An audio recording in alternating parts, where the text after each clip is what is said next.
Hello, Mike from Lifepointe Church. I wanted to take just a moment to speak to our church family.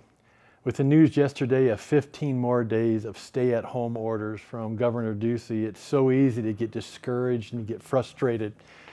We would be less than human if we didn't deal with so many different kinds of emotions during this time, and I know you can understand that. And I don't know if you can understand why the governor has completely not opened up our state yet to normal business, but yesterday was our state's worst day for new cases and for deaths. And I know he's waiting to see that trend level off and even start declining. I get it.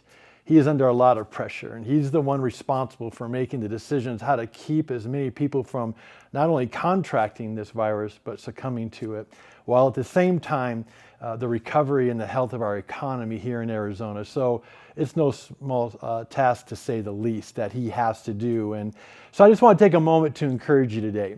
With so many thoughts and so many theories about what's really happening behind the scenes, right? So many people are worried about our civil rights and what exactly is our government up to.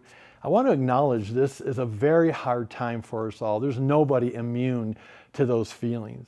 It's harder for some than others, for sure. And I'm tired of being separated from friends and our church family, just like you are.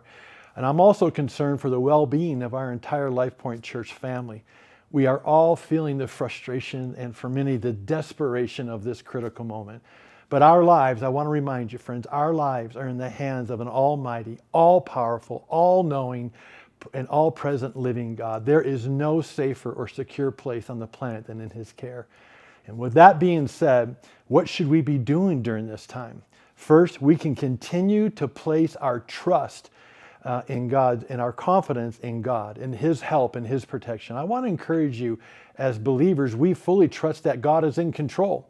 As believers, we do not think for one moment that our lives are in the hands of any government or any special interest group. Our lives are definitely not at the mercy of this virus.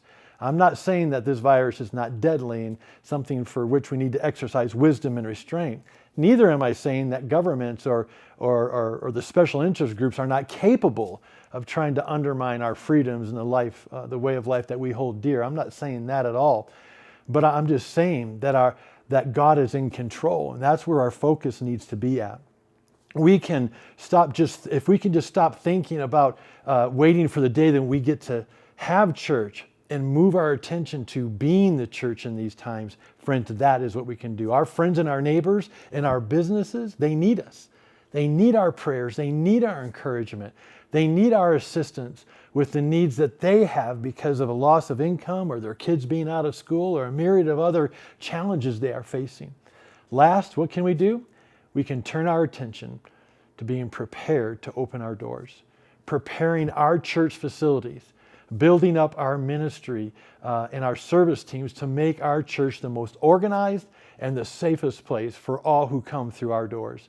People are going to be so ready to come to church. We must make sure that they are welcomed by the church.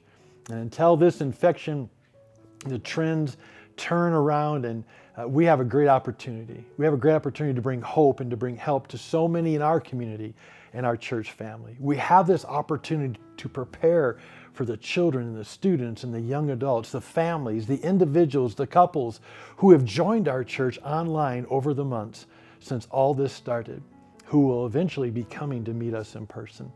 Be assured, as soon as we get the green light to meet, we will move swiftly and make sure that you are in the know.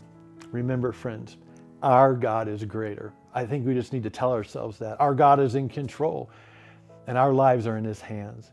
There is no safer place in all the world to be than in His hands. So take heart, take courage. We will see the glory of the Lord in and through this time.